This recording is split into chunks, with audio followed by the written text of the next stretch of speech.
जय हिंद। संघर्ष अभी जारी है, सपने होंगे सच। इस क्लास के अंदर हम हिंदी से लेके और हिंदी व्याकरण की प्रश्नोत्तरी हम 51 क्वेश्चन लेके आए इस क्लास के अंदर। और साथ ही मैं आपको ये बता दूं, जैसे रीट, पटवार, ग्राम सेवक, हाईकोर्ट ग्रुप डी, इन प्रतियोगी परीक्षा के लिए हम आपको हिंदी व्याकरण का सारे टॉपिक के रिवीजन और जो पिछले एग्जाम के अंदर पूछे गए सारे क्वेश्चन मैं आपको इसी यूट्यूब के चैनल के माध्यम से करवाने वाला हूँ। तो आपसे छोटी सी रिक्वेस्ट है कि वीडियो के अंत तक बने रहें और अपना हिंदी के कॉन्सेप्ट क्लियर करें। और मैं आज हिंदी के कौन कौन से टॉपिक जो आपके रीड के अंदर लगते हैं, ग्राम सेवक के अंदर लगते हैं, आपके हाई कोर्ट ग्रुप डी के अंदर लगते हैं, जो कॉमन टॉपिक हैं वो एक बार मैं चर्चा के माध्यम से आपको बता दूं कि कौन कौन से टॉपिक हैं। तो हम बात करने वाले आपके समास, संज्ञा, सर्वनाम, उपसर्ग पढ़ते हैं। उसके बाद हम बात करते हैं आपकी संधि, वाक्य विचार, शब्द विचार, विलोम शब्द, पर्यायवाची, वाक्य के लिए एक समानार्थी शब्द, मुहावरे, लोकोक्ति। उसके बाद हम बात करते हैं आपके शब्द रूपांतर और वचन, लिंग, कारक और वाच्य। इन सभी टॉपिक से हम चर्चा करने वाले आपको इसी यूट्यूब चैनल के माध्यम से। तो मैं आपसे बता दूं कि आज का हमारा 51 क्वेश्चन है। आज की क्लास के अंदर हमारा 51 क्वेश्चन है और ये 51 क्वेश्चन कौन कौन से टॉपिक से बनेंगे, तो ये आपकी समास और संज्ञा। आज का हमारा टॉपिक है समास और संज्ञा। इन दोनों टॉपिक से हम 51 क्वेश्चन वो बना के लाएँ जो कई बार आपने एग्जाम के अंदर ये रिपीट वाले क्वेश्चन है। और आप सभी को पता होगा एग्जाम में हमेशा रिपीट वाले 50% क्वेश्चन वही रिपीट बनते हैं जो कई बार एग्जाम में पूछे गए। तो आपका LDCO जो एग्जाम अभी तक आपकी उसके हिंदी सिलेबस के अंदर है, उनमें जो क्वेश्चन पूछे हैं वो सारे क्वेश्चन की मैं सीरीज आपको इसी यूट्यूब चैनल के माध्यम से करवाने वाला हूं। तो मैं आपसे छोटी सी रिक्वेस्ट फिर भी एक बार बताता हूं कि वीडियो के आप अंत तक बने रहें और सारे कॉन्सेप्ट आप क्लियर करें। तो आपके पास कम टाइम है तो आप वीडियो की स्पीड बढ़ा सकते हो और वीडियो को पूरा देखिए, तब आपका कॉन्सेप्ट, आपके क्वेश्चन क्लियर होने वाले। और आज का हमारा टॉपिक है समास और संज्ञा, इन दोनों से 51 क्वेश्चन। तो हम क्लास शुरू करते हैं। आपके सामने फर्स्ट क्वेश्चन आ चुका है और सारे क्वेश्चन वो क्वेश्चन हैं जो आपने कई बार एग्जाम में देखे हैं और आज आपको पता ही है आज इन टॉपिक को लेकर रिवीजन होने वाला है, जो आपके समास और संज्ञा को लेकर। तो आपसे निवेदन है कि क्लास को अंत तक बने रहें और हम अब क्लास शुरू करते हैं। और हमारे सामने फर्स्ट क्वेश्चन है कि हिंदी विशिष्ट बोली ब्रजभाषा किस रूप से सबसे अधिक प्रसिद्ध है। बहुत ही अच्छा क्वेश्चन है। आपको बताना राजभाषा, तकनीकी भाषा, राष्ट्रभाषा या काव्य भाषा। तो इसका सही आंसर क्या हो जाएगा? तो आप सभी विद्यार्थी कमेंट बॉक्स में सारे क्वेश्चन का आंसर कमेंट कीजिए कि और आपको ये बताइए कि आपके 51 में से आपके कितने क्वेश्चन सही हुए। तो इसका सही आंसर हो जाएगा काव्य भाषा। नेक्स्ट क्वेश्चन, हिंदी भाषा का जन्म हुआ। बहुत ही अच्छा क्वेश्चन है। हिंदी भाषा का जन्म हुआ तो कहाँ हुआ? अभ्रंश से। ऑप्शन नंबर इसका ए बिल्कुल सही आंसर हो जाएगा। नेक्स्ट क्वेश्चन क्या है कि किस वाक्य में सर्वनाम अशुद्ध प्रयोग हुआ था? कौन से वाक्य में सर्वनाम का अशुद्ध प्रयोग हुआ? तो आपको बताना है। तो इसका सही आंसर क्या हो जाएगा? मेरे को कुछ भी याद नहीं है, ये बिल्कुल अशुद्ध है।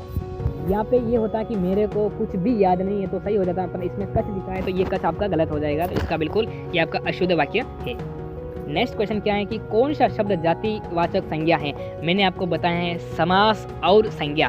इन दोनों टॉपिक से मैं आपको 51 क्वेश्चन जो आपने कई बार एग्जाम के अंदर देखे क्वेश्चन वो करवाने वाला हूँ। तो कौन सा शब्द जातिवाचक संज्ञा है? तो आपको बताना है कौन सा हो जाएगा इसका। तो इसका हो जाएगा आपका क्या? इसका हो जाएगा आपका नदी। क्या हो जाएगा? नदी। नदी एक जातिवाचक संज्ञा में आती है। और यहाँ पे नदी पर्टिकुलर नदी में किसी एक नदी का नाम, जैसे कि गंगा, यमुना, सरस्वती, माही, चंबल, ऐसे नाम किसी पर्टिकुलर किसी एक व्यक्ति के बारे में, स्थान के बारे में, कहीं जगह के बारे में, कोई वस्तु, इनके बारे में पर्टिकुलर किसी एक का नाम बताए तो उसमें व्यक्तिवाचक होगा। और पूरे जाति का समूह करवाता है, पूरी जाति का समाहार कराता है, उसमें आपकी जातिवाचक होगी। तो नदी में तो सारी नदी आ जाती हैं, चंबल भी आ जाती है, माही भी आ जाती है, बाणगंगा आ जाती है, कातली, सभी सारी आ जाती हैं। तो पर्टिकुलर किसी एक नदी के बारे में नहीं बताएं, इसलिए यहाँ पे जातिवाचक संज्ञा होगा। नेक्स्ट क्वेश्चन कि इनमें भाववाचक संज्ञा है। इनमें भाववाचक संज्ञा है बालक, सुंदर, बचपन या बचपन। तो इसमें ये बचपन कभी दिखाई नहीं देता है, इसमें भाववाचक है, भाव उत्पन्न होता है कि बचपन। नेक्स्ट क्वेश्चन कौन सा है? बहुत ही अच्छे क्वेश्चन है मेरे लाडलो, बहुत ही हिंदी का कॉन्सेप्ट है। मैं आपको जिम्मेदारी से आपको कंप्लीट कॉन्सेप्ट क्लियर करवाने वाला हूँ। तो आपसे रिक्वेस्ट है कि वीडियो को लाइक भी कर दे साथ में कि कौन सा शब्द संज्ञा है। कौन सा शब्द संज्ञा है आपको बताना है। तो अपेक्षा बिल्कुल एक संज्ञा है। नेक्स्ट क्वेश्चन कि इनमें से कौन सा शब्द भाववाचक संज्ञा है? कौन सा भाववाचक है आपको बताना है। पेड़, पुस्तक, पढ़ाई या रजाई। तो पेड़ आपकी जातिवाचक में आएगा, पुस्तक भी आपकी जातिवाचक में आएगा, आपकी रजाई भी एक जातिवाचक में आएगा, और पढ़ाई तो आपकी हो जाएगी भाववाचक, भाव उत्पन्न होते हैं। नेक्स्ट क्वेश्चन क्या है कि इनमें विशेषण से बना संज्ञा शब्द कौन सा है? इनमें विशेषण से बना संज्ञा शब्द कौन सा है? तो आपको बताना विशेषण से, तो ये सुंदरता एक विशेषण से संज्ञा शब्द बना है। नेक्स्ट क्वेश्चन कि इनमें क्रिया से बनी भाववाचक संज्ञा नहीं है। इनमें क्रिया से बनी भाववाचक संज्ञा नहीं है, तो कौन सा हो जाएगा? इसका हो जाएगा आपकी बलाई। बलाई आपकी क्रिया से बनी है, और आपका यहाँ पे बिल्कुल डी वाला सही आंसर हो जाएगा। नेक्स्ट क्वेश्चन कि इनमें सर्वनाम से बनी भाववाचक संज्ञा है। इनमें सर्वनाम से बनी भाववाचक संज्ञा है समता, ममता, बड़पन या लड़कपन। तो ये है आपकी सर्वनाम से, तो ममता है जो सर्वनाम से भाववाचक संज्ञा है। नेक्स्ट क्वेश्चन कि किस विकल्प के सभी शब्द विशेषण से बनी भाववाचक संज्ञा है? किस शब्द से, किस विकल्प में शब्द विशेषण से बनी भाववाचक संज्ञा है? तो आपको बताना, इसका सही आंसर हो जाएगा महत्व, सौंदर्य या प्राथमिकता। ये आपके विशेषण, शब्द विशेषण से आपकी भाववाचक संज्ञा बनी है। नेक्स्ट क्वेश्चन, आजकल हर शहर में रावण पैदा हो रहे हैं, रेखांकित शब्द में संज्ञा है। बहुत ही अच्छा क्वेश्चन है, जो रेखांकित शब्द में आजकल हर शहर में रावण पैदा हो रहे हैं, ये आप में कौन सी संज्ञा होगी? तो यहाँ पे आपकी कौन सी हो जाएगी? यहाँ पे आपकी हो जाएगी जातिवाचक। आजकल, थोड़ा क्वेश्चन को अच्छी तरह से पढ़ के उसका आंसर दीजिए। और पहाड़ों के नाम किस संज्ञा के अंतर्गत आते हैं? पहाड़ों के नाम जातिवाचक, व्यक्तिवाचक, वस्तुवाचक या भाववाचक? तो पहाड़ों के नाम किस में आते हैं? तो आपके हो जाएंगे व्यक्तिवाचक। नेक्स्ट, सुरेश ने कहा मनोज अब बूढ़ा हो चुका, वाक्य में भाववाचक संज्ञा है। कौन सी भाववाचक संज्ञा है? सुरेश ने कहा मनोज अब बूढ़ा हो गया है, तो उसमें वाक्यवाचक कौन सा है? भाववाचक। तो बताना है आपको, मनोज, अब, बूढ़ा या सुरेश। इसका हो जाएगा, एक बूढ़ा आपकी भाववाचक होती है। बूढ़ा किसी को दिखाई नहीं देता है, उसका बूढ़ापन, उसको भाव उसका उत्पन्न कर सकते हैं।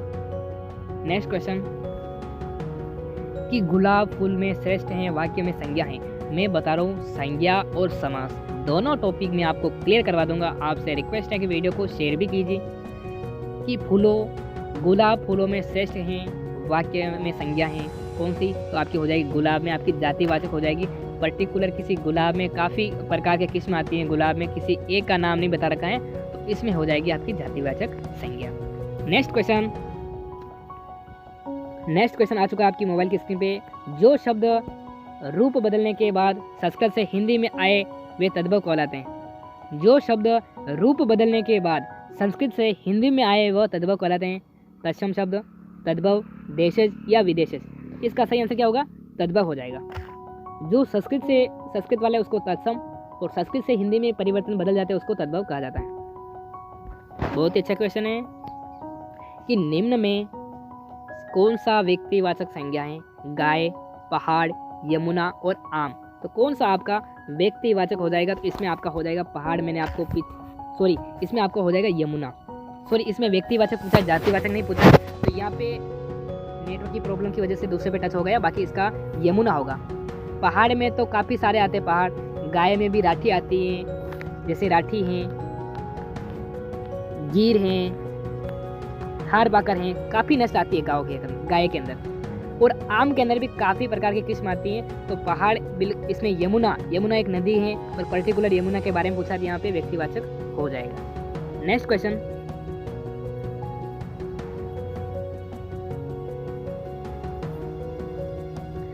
कि कोमलता में संज्ञा है। कोमलता में कौन सी संज्ञा है? जातिवाचक, भाववाचक, ईश्वरवाचक या व्यक्तिवाचक? तो इसमें कोमलता, इसमें भाव उत्पन्न होते हैं, तो यह भाववाचक हो जाएगी। नेक्स्ट क्वेश्चन, जिन संज्ञा शब्दों में किसी एक व्यक्ति का बोध न होकर पूरे समूह समाज का बोध हो, वो संज्ञा होते हैं। सामुदायिक, द्वयवाचक, भाववाचक या उपयुक्त में कोई नहीं। तो इसका आपको सही आंसर बताना, और इसका सही आंसर क्या हो जाएगा? तो इसका हो जाएगा आपका समुदायवाचक। कौन सा हो जाएगा? पूरे समूह का बोध करवा रही है, पूरे समूह का बोध करवा रही है, तो इसमें कौन सी हो जाएगी? आपकी हो जाएगी समुदायवाचक। नेक्स्ट क्वेश्चन, जातिवाचक संज्ञा का उदाहरण है राम, मोहन, रहीम, जामुन। तो जातिवाचक संज्ञा का उदाहरण कौन सा है? राम पर्टिकुलर एक का नाम बता रहा है, मोहन भी किसी एक का नाम, रहीम का भी एक व्यक्तिकुलर, और जामुन में कई प्रकार की किस्में होती हैं। जामुन में बहुत सारे अलग अलग किस्म के जामुन होते हैं। तो उसमें क्या कि जातिवाचक, ध्यान लगाना, जातिवाचक। राम तो पर्टिकुलर एक के बारे में, मोहन भी पर्टिकुलर एक व्यक्ति के बारे में, और रहीम भी किसी पर्टिकुलर एक के बारे में। यहाँ पे लड़का होता तो लड़के में बहुत सारे आ जाते हैं, वहाँ पे जातिवाचक हो जाती है। परंतु लड़के के अंदर भी मोहन, राम, श्याम, राकेश, ये पर्टिकुलर किसी एक व्यक्ति का नाम बता रहा है, वहाँ पे जाति व्यक्तिवाचक होगी। तो यहाँ पे आपका जामुन बिल्कुल सही हो जाएगा कि जामुन में आपकी जातिवाचक संज्ञा होगी। नेक्स्ट क्वेश्चन कि जिन संज्ञा शब्द में पदार्थों की अवस्था, गुण, दोष, धर्म, दशा आदि का बोध व संज्ञा कहलाती है, तो वो हो जाएगी आपकी भाववाचक। किसी गुण, किसी पदार्थ का जो उसमें विशेष दोष, धर्म, दशा आदि का बोध करवाती है, उसको भाववाचक संज्ञा कहते हैं। नेक्स्ट क्वेश्चन, जिस संज्ञा शब्द से किसी धातु, द्वय, सामग्री, पदार्थ आदि का बोध हो उसे कहते हैं कौन सी, तो वो हो जाएगी आपकी द्वयवाचक। जो किसी द्वय का, किसी धातु का बोध कराती है, उसमें ये भाववाचक में भी द्वयवाचक होती है, उसमें अलग। तो इसका बिल्कुल आपका ऑप्शन नंबर ए बिल्कुल सही आंसर हो जाएगा।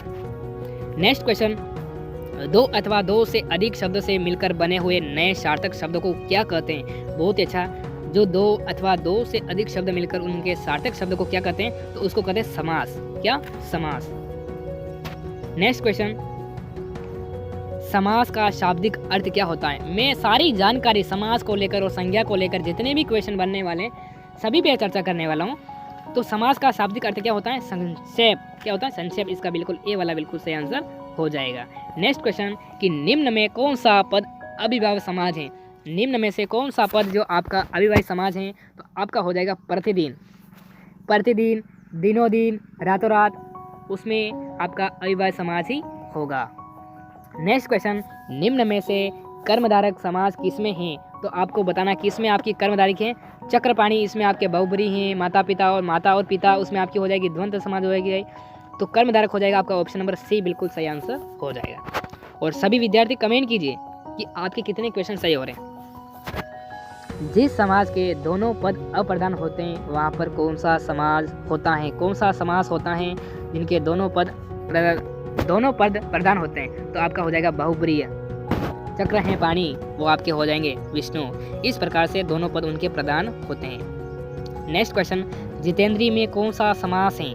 जितेंद्रीय में कौन सा समास है, तो आपको बताना उसमें बहुब्री हो जाएगी। कौन सा हो जाएगा? बहुब्री हो जाएगी। नेक्स्ट क्वेश्चन, देवासुर में कौन सा समास है। देवासुर में, तो आपको बताना, और इसका सही आंसर हो जाएगा द्वंद्व समाज। नेक्स्ट क्वेश्चन, देशांतर में कौन सा समास है, तो आपका हो जाएगा तत्पुरुष समास। नेक्स्ट क्वेश्चन, दीनानाथ में कौन सा समास है, तो आपका हो जाएगा कर्मधारक समास। नेक्स्ट क्वेश्चन, कि किस समास के दोनों शब्द में समानार्धीकरण होने के कर्मधारक समास हो जाता है, समास हो जाता है, इसका हो जाएगा कौन सा हो जाएगा, तो आपका हो जाएगा ऑप्शन नंबर ए तत्पुरुष समास। ये काफ़ी विद्यार्थी ने इसका गलत आंसर भी चुना है, और जल्दबाजी में मेरे से भी गलत हो गया है, क्योंकि इसका सही आंसर आपका तत्पुरुष समास ही होगा। जो नेटवर्क की प्रॉब्लम की वजह से किसी और पे टच हो गया, तो बाकी यहाँ पे लगा आपका ऑप्शन नंबर ए बिल्कुल सही आंसर हो जाएगा। निशाचर में कौन सा समास है, तो आपको बताना, यहाँ पे हो जाएगा आपका बहुब्रीय समास। नेक्स्ट क्वेश्चन, कौन सा शब्द बहुब्रीय समास का उदाहरण है, तो आपको बताना पंचानन। कौन सा शब्द बहुब्रीय समास का उदाहरण है, तो आपका पंचानन हो जाएगा। नेक्स्ट, विशेषण और विशेष के योग से कौन सा समास बनता है, तो कौन सा बनता है, आपका कर्मधारक समास बनता है विशेष और विशेषण से। नेक्स्ट, दशमुख में कौन सा समास है, बहुत अच्छा क्वेश्चन है, तो आपका दशमुख है वो रावण के हो जाएंगे, तो लिखा बिल्कुल बहुब्रीय समास हो जाएंगे। चौराहा में कौन सा समास है, तो आपको बताना, इसमें हो जाएगा दिग्गु, क्योंकि इसमें एक से आपको 9 तक आए, और उसमें आपके द्विगु समाज होते हैं, क्योंकि चौराहा 4 राहों का समूह, इसमें आपका हो जाएगा द्विगु समाज हो जाएगा। ऑप्शन नंबर डी बिल्कुल सही आंसर हो जाएगा। कि लंबोदर में कौन सा समास है? तो आपको बताना, इसका सही आंसर हो जाएगा लंबा है जो उधर, तो इसका क्या हो जाएगा? इसका हो जाएगा आपका बहुब्रीहि समास।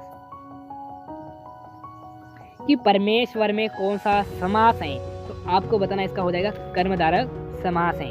नेक्स्ट, नवग्रह में कौन सा समास है? तो मैंने आपको बताया है कौन सा हो जाएगा इसका, तो इसका हो जाएगा आपका द्विगु समास हो जाएगा। क्या हो जाएगा? द्विगु, क्योंकि 1 से 9 संख्या आए तो उसमें द्विगु होगा, क्योंकि नवग्रह 9 ग्रहों का 9 ग्रह का समूह। नेक्स्ट क्वेश्चन, गौशाला में कौन सा समास है? तो आपको बताना, इसका हो जाएगा तत्पुरुष समास। नेक्स्ट क्वेश्चन, विद्यार्थी में कौन सा समास है? इसके में हो जाएगा आपका तत्पुरुष समास। नेक्स्ट क्वेश्चन, चतुर्भुज में कौन सा समास है? तो आपका हो जाएगा, क्या हो जाएगा? मेरे सभी विद्यार्थी कमेंट कीजिए, और आपका यहाँ पे बहुब्रीहि हो जाएगा, 4 भुजा है। नेक्स्ट क्वेश्चन, देश प्रेम में कौन सा समास है? देश प्रेम में, तो आपका हो जाएगा तत्पुरुष समास। नेक्स्ट क्वेश्चन, धक्का मुक्की में कौन सा समास है? तो आपका क्या हो जाएगा? द्वंद्व समास, धक्का और मुक्की। नेक्स्ट क्वेश्चन, वनवास में कौन सा समास है? तो आपका हो जाएगा वनवास में आपका तत्पुरुष समास हो जाएगा। नेक्स्ट क्वेश्चन, आजन्म में का उदाहरण है, आजन्म शब्द का उदाहरण है, तो कौन सा हो जाएगा? आपका अविभाव समाज, जिसमें उपसर्ग है। और अविभाव समाज में आप नोट कर लेना, क्योंकि इसमें उपसर्ग आता है, और उपसर्ग हमेशा शब्द के आगे, और उसमें आपका आ उपसर्ग है, जो आ जन्म, आ हमेशा उपसर्ग आता है उसमें अविभाव समाज में, वहां पे आपकी अविभाव समाज होता है आ जन्म। नेक्स्ट क्वेश्चन, तन मन धन कौन सा समास है? बहुत ही अच्छा है, मैं आपको बार बार बता दूं, चाय पानी, चाय पानी, तन मन धन, रातों रात, दिनों दिन। ये काफी क्वेश्चन जो शब्द रिपीट होते हैं उसमें आपका कौन सा होता है? तो उसमें आपका हो जाएगा द्वंद्व समास। कौन सा? दिनों दिन, रातों रात, चाय पानी, उसमें आपका द्वंद्व समास होता है। तो ऑप्शन नंबर आपका डी बिल्कुल सही आंसर हो जाएगा।